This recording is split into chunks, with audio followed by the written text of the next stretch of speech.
충만하여 다른 사람을 돕는 삶을 살게 하소서. 오늘도 말씀과 기도로 시작하는 우리들에게 성령께서 함께 하시기를 주님의 이름으로 축복합니다. 오늘 기도 제목 같이 따라 하십니다.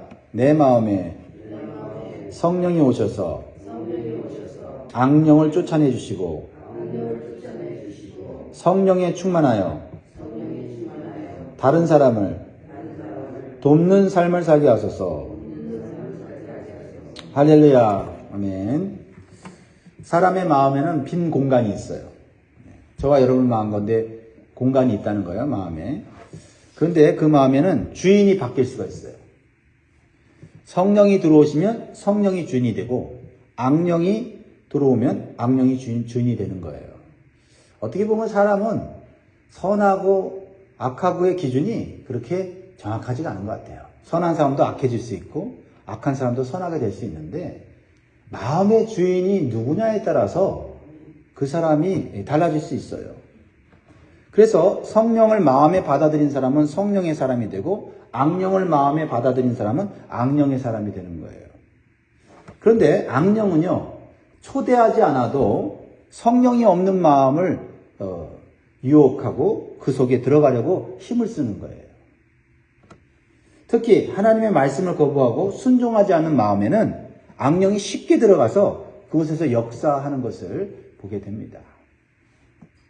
그래서 우리가 죄를 짓거나 또 나쁜 생각을 하거나 또 어떤 나쁜 선택을 하게 될 때 사실은 우리 안에 악령이 역사하는 거예요. 그래서 우리는 우리 안에 주인이 누군가를 항상 살피면서 살아가야 할 것입니다. 오늘 본문에 보면 하나님의 말씀을 여러 차례 주시고 순종의 기회를 계속 주었는데도 그것을 거부하고 육신의 욕심을 따라서 행한 사울에게 결국 하나님의 성령은 떠나고 악령이 그 속에 들어간 것을 보여줘요. 사람의 마음에는 빈 공간이 있어서 그대로 놔둘 수가 없어요. 항상 주인이 있고 그 주인 자리를 차지하려고 그 마음 가운데는 쟁탈전이 벌어지는 거예요. 자, 14절 보세요. 여호와 영이 사울에게서 떠나고 여호와께서 부리시는 악령이 그를 번뇌하게 한지라. 여러분, 사울은요, 처음에 여호와의 영, 즉 성령이 그 속에서 역사했다고 성경은 기록하고 있잖아요. 성령을 체험한 사람이죠. 성령이 사울에게서 그런데 어느 날 떠났다는 겁니다. 우리에게 굉장히 큰 경각심을 주는 거죠. 우리는 그가 여호와의 영이 떠난 이유를 잘 알고 있어요. 그렇죠? 가장 근본적인 것은 말씀의 불순종, 육체의 정욕을 따름, 예배를 형식적으로 드리고 소홀히 함, 하나님보다는 사람 중심의 삶에 몰두함, 여러 가지 이유가 있는 거죠. 그러니까 성령께서 더 이상 그 사울의 마음속에 계실 수가 없었던 거예요. 성령은 깨끗한 곳, 거룩한 곳, 하나님을 예배하는 곳에 계시거든요. 성령이 떠난 사울의 마음은 비어 있어요. 그러자 악령은 그 틈을 바로 노려서 사울에게 들어가서 역사합니다. 그러자 사울은 번뇌하기 시작했다고 했죠. 번뇌는 뭐예요? 육체적으로 정신적으로 고통을 당하는 것을 말합니다. 우리가 성령이 임하면 우리가 고통받던 마음도 평안해지는 거 아닙니까? 마음이 복잡하고 괴롭고 불안하고 두려운 거 성령이 계시면 그럴 수 없잖아요. 악령이 역사하는 거죠. 예수님께서도 눈에 보이는 세계가 전부가 아니라 영적인 세계가 있음을 가르쳐 주시고요. 그 영적인 세계가 바로 눈에 보이는 세계, 우리의 육체, 우리의 마음에도 연결되어 있다는 것을 보여주죠. 마가복음 5장에 보면 군대 귀신 들린 불쌍한 사람이 나와요. 군대 귀신이라 하면 한 마리의 귀신이 들어간 게 아니라 수많은 귀신이 그 속에 들어간 거예요. 아, 사람의 마음에 이렇게 귀신이 들어갈 수 있는데 엄청난 숫자의 귀신이 들어갈 수 있다는 거죠. 마귀는, 귀신들은 영적인 존재니까요. 그 귀신 들린 사람이 무덤에서 소리를 지르면서 자기 자신을 상하게 하는 거예요. 자기 자신을 상하게 하는 거, 이게 정상이 아니지 않습니까? 악령이 하는 거예요. 그 마음에 군대 귀신들 때문이죠. 그런데 예수님이 나타나자마자 그 사람이 예수님 앞에 엎드려 예수님께 간청을 하는 거예요. 사실 그 안에 있는 귀신들이 간청하는 거죠. 그래서 자신들을 지옥으로 가게 하지 마시고 돼지떼에게 들어가게 해달라고 간절히 요청을 해요. 이 귀신이라는 것이 사람의 마음속만 아니라 동물 속의 마음속에도 들어가는구나 알 수 있습니다.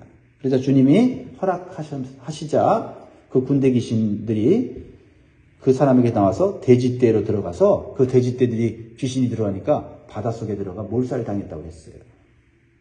무엇을 알 수 있어요? 눈에 보이지 않는 영적인 세계와 질서가 있다는 것을 주님께서 보여주는 거예요. 그리고 악한 영이 사람의 마음과 몸을 괴롭게 할 수 있다는 거죠. 중요한 거는 귀신보다 악령보다 주님께서 더 높으시고 강하시다는 거예요. 이렇게 주님의 주권과 통치가 미치지 않는 곳은 없는 거예요. 그렇다면 이런 영적인 지식을 가졌다면 우리의 마음에 주인을 누구로 모실 건가는 분명해지는 거예요. 날마다 성령을 우리의 마음의 주인으로 모시도록 우리는 힘써야 돼요. 기도로 마귀를 물리치고요. 말씀에 순종하는 삶을 살아야 돼요. 성령께서 마음에 감동 줄 때 소멸시키면 안 돼요. 순종해야 돼요. 성령께서는 우리를 알고 하나님께 가까이 가도록 하고 기도하게 하고 말씀 보게 하고 찬송하게 하고 예배드리게 하는 거지요. 그래서 사람의 마음속에 악령을 쫓아내는 것은 오직 성령의 도우심을 받아야 됩니다. 악령으로 고통당하는 사울에게 주변 신하들이 사울에게 그 마음이 치유될 수 있는 방법을 오늘 제시하거든요. 그 방법이 뭐예요? 15절 16절이죠. 사울의 신하들이 그에게 이르되 보소서 하나님께서 부르시는 악령이 왕을 번뇌하게 하온즉 원하건대 우리 주께서는 당신 앞에서 모시는 신하들에게 명령하여 수금을 잘 타는 사람을 구하게 하소서. 하나님께서 부르시는 악령이 왕에게 이를 때에 그가 손으로 타면 왕이 나으시리이다 하는지라. 주변에 있는 신하들이 사울에게 무엇을 요청하고 무엇을 요구합니까? 수금을 잘 타는 사람을 구하도록 요청을 해요. 여기서 수금을 잘 타는 사람이라는 것은 음악을 잘하는 사람을 말하는 거예요. 근데 단순히 음악을 잘하는 사람이 아니라 성령에 충만하여 하나님을 찬양하는 사람을 말하는 거예요. 그래서 사울은 수금을 잘 타는 사람을 왕궁으로 데리고 오라고 합니다. 그래서 여기에 누가 등장하게 되냐면 이제 15살, 15살밖에 되지 않은 그 정도 나이 됐어요. 그 청소년의 나이에 있는 성령의 사람 다윗이 등장하기 시작한 것이죠. 다윗은 사무엘에게 왕으로 기름 부음을 받은 후에 하나님의 영이 충만했다고 했어요. 하나님의 감동이 충만했다고 했어요. 그렇습니다. 여러분, 하나님의 영이 충만한 사람은요, 주변 사람들에게 선한 영향력을 미칠 수가 있다는 거예요. 우리가 다른 사람에게 선한 영향을 미치는 거 우리 마음만 가지고 안 돼요. 우리 안에 성령이 임하셔야 우리가 선한 일을 할 수 있고 좋은 결과를 얻을 수 있어요. 그래서 18절 보세요. 소년 중 한 사람이 대답하여 이르되 내가 베들레헴 사람 이새의 아들을 본즉 수금을 탈 줄 알고 용기와 무용과 구변이 있는 준수한 자라. 여호와께서 그와 함께 계시더이다 하더라. 여러분, 성령이 임한 사람에게는 여러 가지 은사들이 나타나는 거죠. 그런데 오늘 이 성령이 임한 사람의 특징을 한마디로 말해요. 여호와께서 그와 함께 계시더이다. 다윗에게 하나님이 함께 계셨다는 거예요. 근데 하나님이 보이질 않는데 어떻게 다윗에게 함께하는 것을 알 수 있을까요? 다윗은 알았겠죠. 근데 사울의 신하들도 알았다는 거예요. 뭐요? 베들레헴부터 멀리 떨어져 있는 왕궁에 있었는데도 사울의 신하들은 다윗에게 하나님이 함께 하심이 느껴졌다는 거죠. 무엇을 의미합니까? 하나님은 눈에 보이지 않지만 하나님이 함께하는 사람은, 성령이 함께하는 사람은 주변 사람들이 느끼게 된다라는 거예요. 그리고 소문이 퍼지는 거예요. 아무리 종교적으로 열심히 하고 교회 열심히 다니고 한다 하더라도 여러분, 성령이 함께하지 않는 사람은요, 자기도 알지만 주변 사람들도 알아요. 주변 사람들 알아요. 저 사람 교회 다니지만 성령 없는 것 같아.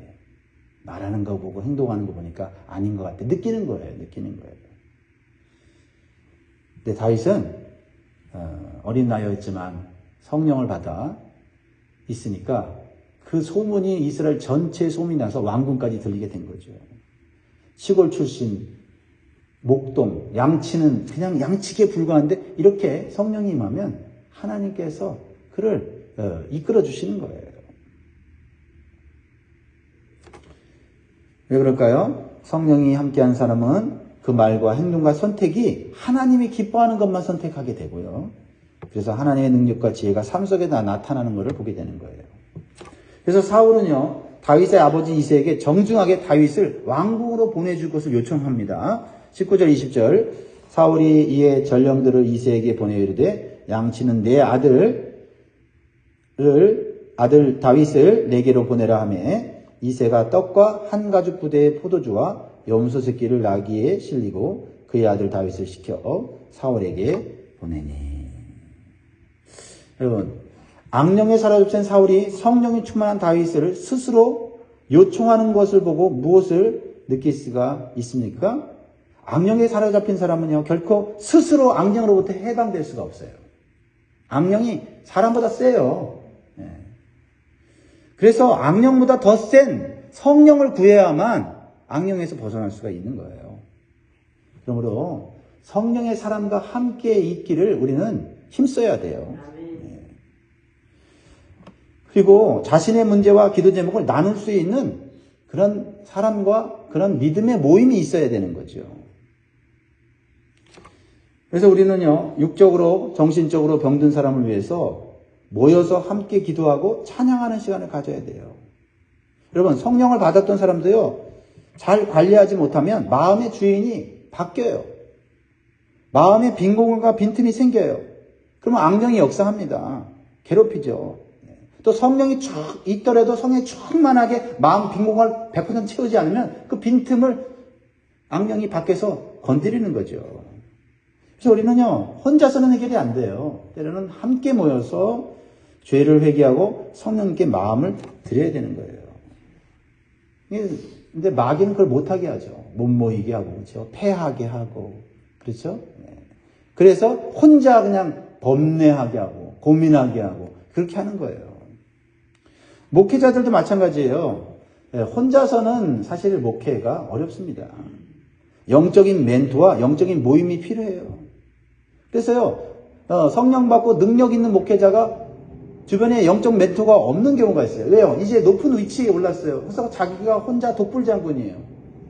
그러다 보면 한 번 넘어지면 크게 넘어지고 그 소리가 커서 굉장히 안 좋은 영향을 미치는 거예요. 항상 주변에, 사울 주변에 신하들이 있어서 성령의 사람을 찾아 같이 모이도록 하듯이 목회자들도 마찬가지예요. 제가 가만히 그 팬데믹 동안에 되게 힘들었던 때를 생각해보면 왜 힘들었을까 생각해보니까 코로나 때문에 힘든 게 아니었어요. 이게 아니라 외롭고 쓸쓸한 어떤 육적인 정서도 아니었어요. 근데 굉장히 힘들었어요. 사단이 제 마음 가운데 계속해서 틈을 노리는 거죠. 그 중에 그런 것들을 해결할 수 있는 방법 중에 하나가 뭐냐면 목회자들과 모여서 사역의 어려움과 고통을 나누고 서로 힘든 그런 문제들을 위로하고 기도해주는 모임이 있었는데 한 2, 3년 동안 없었던 거예요. 그래서 참 그 기간 동안에 제가 홀로 기도하면서 말씀을 붙잡고 말씀 연구에 집중했거든요. 그래서 말씀을 통해서 힘을 얻긴 했지만 이게 사람이 혼자서는 독불장군 안 되는구나. 같이 모여야 되는 거죠. 예전에는 주로 자주 목회자들도 가정교회 모임에 갔고 세미나도 가고 그래서 근데 그게 별거 아니라고 생각했는데 거기서 영적인 사람을 만나고 영적인 위로를 받고 기도하면서 새 힘을 얻었다는 것을 생각나게 하시더라고요. 혼자서는 마귀 이길 수 없어요. 믿음의 사람들이 같이 있어야 돼요. 보십시오. 사울이 다윗을 왕궁으로 불러서 성령으로 수금을 탈 때에 어떻게 됩니까? 마지막 23절이죠. 같이 읽습니다. 시작. 하나님께서 부르시는 악령이 사울에게 이를 때에 다윗이 수금을 들고 와서 손으로 탄즉 사울이 상쾌하여 낫고 악령이 그에게서 떠나더라. 아멘. 이런 역사가 일어나야 돼요. 우리 안에, 우리 공동체 안에, 우리 목장 모임 안에 일어나야 됩니다. 이렇게 찬양의 능력이 대단해요. 그래서 음악은 사람의 마음과 영에 많은 영향을 줘요. 특히 어린 자녀들에게는 좋은 음악을 틀어줘야 되고, 가능한 한 찬양을 많이 듣고 배우도록 도와줘야 됩니다. 음악 중에는요, 사람의 영혼을 파괴시키고 하나님을 대적하는 음악들이 있어요. 왜 그럴까요? 그 음악의 힘이 대단하기 때문에 그래요.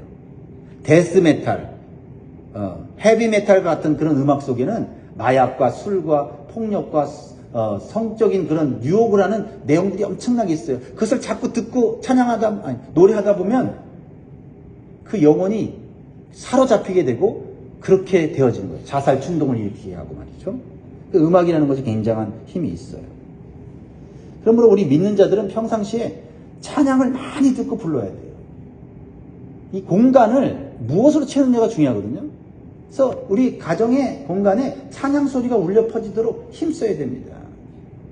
그래서 지난번에도 우리 교회 새 가족 오신 분들이 집에 초청해서 신방했는데 아직 예수님을 영접하지 않은 자매인데 찬송을 부르고 기도하니까 목사님 오늘 좋았어요. 그래서 집에서 찬양 부른 적 있냐니까 없다는 거예요. 한 번도 노래방 가가지고 노래는 불렀어도 찬양이나 기도 소리가 자기 집에 그 공간 안에 울려 퍼진 적이 없다는 거예요. 그러면서 처음 느끼는 거죠. 우리는 자주 가정에서 예배하고 모여서 찬양하고 기도하니까 잘 모를 수 있지만 처음 한 번도 자기 가정의 공간 안에 찬양 소리와 기도 소리, 예배 소리가 들리지 않았던 사람은요, 딱 느끼는 거예요. 이거 다르다. 우리 마음도 마찬가지죠. 마음의 공간에 무엇이 우리를 지배하느냐가 굉장히 중요하잖아요. 그런데 목사님, 우리 가정에서 다음에 또 예배드려요. 다 그러더라고. 이게 성령이 마음속에 있는 사람의 모습이에요. 마음이 다치고 마음이 벽을 쌓고 있는 사람은요, 절대 그렇게 못합니다. 그리고 성령의 사람은요, 사랑받는 자가 된다는 것을 보게 되죠. 21절 다윗이 사울에게 이르러 그 앞에 모시오 섬에 사울이 그를 크게 사랑하여 자기의 무기를 드는 자로 삼고 자기의 수행 비서로 삼는 거예요. 이렇게 성령의 사람은 도움을 받는 사람이 이렇게 고마움을 느끼게 해주는 거예요. 우리가 성령 충만하면 나도 좋은데 다른 사람도 좋게 해줄 수 있다니 우리가 뭘 다른 걸 하겠어요. 여러분, 또 여기서 보게 되는 놀라운 하나님의 섭리가 있죠. 우리는 다윗이 자연스럽게 왕궁으로 초대된 것이 우연이 아니라는 것을 느끼게 되죠. 그렇죠? 어떻게 이 15살, 15살짜리 그 시골 양치기가 왕궁에 올 수 있어요? 노력한다고 되는 거 아니에요. 노력한다고 높은 자리 가는 거 아니에요. 성령께서 함께 하시면 그 길로, 형통의 길로 인도해 주시는 겁니다. 그리고 하나님께서 다윗에게 왕의 사명을 주시고 왕의 옆에서 왕의 수업을 받도록 하세요. 여러분, 왕으로 세웠다고 그냥 되는 게 아니에요. 수업받는 그러한 또 길도 열어주시는 거예요. 성령을 주인으로 모신 사람은 하나님께서 자연스럽게 다음 단계의 삶으로 인도해 주시는 줄 믿습니다. 성령의 인도하심에 민감하여 순종하기만 하면 형통의 길이 열려요. 그러므로 우리는 하나님께 많은 것을 구할 필요가 없어요. 기도할 때 성령을 구하는 것이 가장 좋은 것이에요. 그래서 누가복음 11장 13절에 주님이 말씀하셨어요. 너희가 악할지라도 좋은 것을 자식에게 줄 줄 알거든 하물며 너희 하늘 아버지께서 구하는 자에게 성령을 주시지 않겠느냐 하십니다. 자식에게 가장 좋은 것을 주듯이 우리를 사랑하시는 하나님은 우리에게 가장 좋은 것이 세상적인 것이 아니라 성령이라는 것을 알고 계시는 거예요. 그러므로 성령이 우리 마음 가운데 있으면 성령이 감동하는 대로 순종해야 합니다. 그러면 형통의 길이 열려요. 그래서 사울처럼 성령이 감동하는데도 자꾸 거부하고 육신을 따라 행하면 성령이 떠나세요. 그리고 악령이 그 마음의 빈 공간을 공격하는 것입니다. 성령이 항상 우리 안에서 역사하시는 것이 아니라 우리가 성령님을 주인으로 대접해 드릴 때 역사하시는 거예요. 성령님 무시하면서 잘 되기를 바라는 마음, 그 복된 마음 아닙니다. 말씀을 맺겠습니다. 사랑하는 성도 여러분, 우리 마음의 빈 공간에 누가 주인으로 있는지를 자주 살펴보시기를 바라요. 성령이 주인으로 계시면 그 특징이 찬양하고 싶고 말씀 보고 싶고 예배드리고 싶고 기도하고 싶은 마음이 강하게 일어나는 거예요. 당연하겠죠. 그렇지 않으면 성령이 우리 안에서 소멸되면 반대 현상이 일어나죠. 예배 드려야 되는데 기도해야 되는데 하면서도 못하는 거예요. 왜요? 악령이 귀신이 역사하고 있기 때문이죠. 그래서 때때로 우리도 영적으로 침체되었을 때 다윗과 같은 성령의 사람과 함께 찬양하고 기도하고 예배드릴 시간이 필요해요. 왜요? 믿음의 사람들 때때로 영적으로 힘이 빠질 때는 혼자서 안 되거든요. 그래서 함께 모여서 기도해야 돼요. 함께 모여서 찬양해야 돼요. 그러면 문제가 해결되고 마음이 상쾌하게 되는 거예요. 영이 새로워지는 거죠. 오늘도 다른 것 구하지 마시고 성령을 구하시기 바랍니다. 그리고 성령이 우리 안에 계속 거하시도록 죄를 회개하고 주시는 말씀에 온전히 순종하여 복된 길로 가시기를 주의 이름으로 축복합니다. 오늘의 기도가 마음에 생각나지요? 내 마음에 성령이 오셔서 악령을 쫓아내 주시고 성령에 충만하여 다른 사람을 돕는 삶을 살게 하소서. 아멘.